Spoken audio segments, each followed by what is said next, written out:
پہلے وقتوں میں جب بادشاہوں کا زمانہ ہوتا تھا نا، تو بادشاہوں کے پاس بڑے بڑے شاہی طبیب حکیم ہوتے تھے، اور وہ ان کو کوئی بیماری لگتی تھی تو وہ اب اپنے شاہی طبیب کے ذریعے سے جو ہے نا وہ اس کا علاج کرواتے تھے۔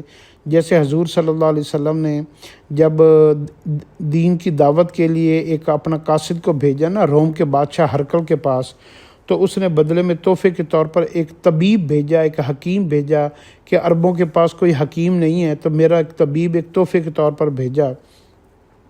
تو اس زمانے میں بادشاہ جو ہے نا طبیبوں کے ذریعے اپنا علاج کرواتے تھے۔ تو پھر اسلام آیا، اور اسلام نے اپنی جو ہے نا پوری دنیا میں اسلام کو غلبہ ملا۔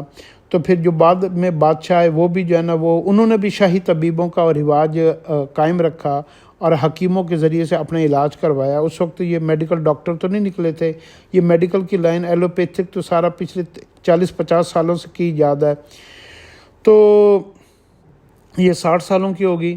تو شاہی طبیب جو ہوتے تھے نا وہ ان کے پاس بڑی بڑی جڑی بوٹیاں اور بڑے بڑے ان کے جو ہے نا وہ دیسی نسخے ہوتے تھے، لیکن کئی ایسی بیماریاں ہوتی تھیں کہ جو بادشاہوں کو کبھی لگ جاتی تھی نا تو ان کا علاج نہیں ہو سکتا تھا۔ شاہی طبیب جواب دے دیتے تھے، جڑی بوٹیاں کام کرنا چھوڑ دیتی تھیں، اور وہ معذرت کر لیتے تھے، وہ کہتے تھے کہ عالی پناہ اب ہمارے پاس اس کا علاج نہیں ہے۔ تو جب انسانی بس سے چیزیں ختم ہو جاتی تھیں اور انسانی علاج ختم ہو جاتے تھے تو پھر بادشاہوں کو اپنی موت نظر آتی تھی، تو بادشاہ پھر اس وقت جو ہے نا انسان کی ایک عادت ہے کہ انسان سب سے آخر میں اللہ کی طرف جاتا ہے، تو اس وقت پھر بادشاہ بعد میں جب سارے طبیبوں کا سارا جو ہے نا علاج ختم ہو جاتا تھا تو پھر بادشاہ کیا کرتے تھے، اولیاء اللہ کے پاس جاتے تھے، نیک لوگوں کے پاس جاتے تھے اور ان کے پاس جا کر دعائیں کرواتے تھے، اور ان سے پوچھتے تھے کہ میرا کوئی علاج ہے، میرا کوئی حل ہے، مجھے کوئی شفا کا نسخہ بتا دیں، مجھے کوئی جو ہے نا میری کوئی مدد کریں۔ تو اولیاء اللہ پھر ان کو ایک نسخہ دیتے تھے، مدد کرتے تھے۔ اولیاء اللہ کون سا نسخہ دیتے تھے؟ وہ نسخہ اس دور میں ہماری زندگیوں سے نکل چکا ہے۔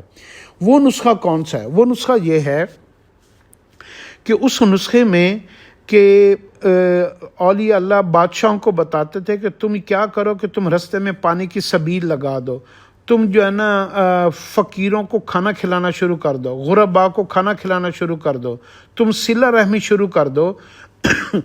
تو اس طریقے سے بھی ان کا علاج ہو جاتا تھا۔ تو اس وقت کے بادشاہ کیا کرتے تھے، پانی کی سبیلیں لگا دیتے تھے، اور جو جتنے بھی لوگ مسافر خانے ہوتے تھے وہ بنا دیتے تھے، اور وہاں پر ان کے کھانے کے انتظام کر دیتے تھے۔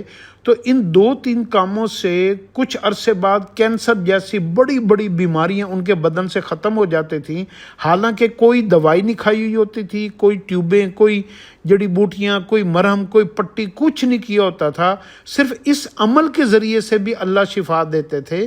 تو آج کے دور میں ہم نے اس عمل کو ختم کر دیا ہے۔ تو آپ کو میں بتاؤں کہ اگر آج بھی ہم پانی کی سبیلیں لگا دیں، لوگوں کو کھانا کھلانا شروع کر دیں، صلہ رحمی شروع کر دیں، تو آج بھی اللہ کے وعدے وہی ہیں۔ اس کے ذریعے سے بھی ہم اپنی بڑی بڑی جسمانی اور روحانی بیماریوں کا علاج کر سکتے ہیں، اپنی بدبختی کو ختم کر سکتے ہیں، اپنے بند رزق کے دروازوں کو اللہ سے دوبارہ کھلوا سکتے ہیں، اپنے کاروبار میں برکت پیدا کر سکتے ہیں، اپنے رشتوں میں محبتوں کو پیدا کر سکتے ہیں، اپنے گھروں میں برکتیں پیدا کر سکتے ہیں۔ تو یہ نسخے وہ ہیں جو اس دور میں آج ہمارے ہاں بہت ختم ہو گئے ہیں۔ اللہ ہمیں اس کی سمجھ عطا فرمائے۔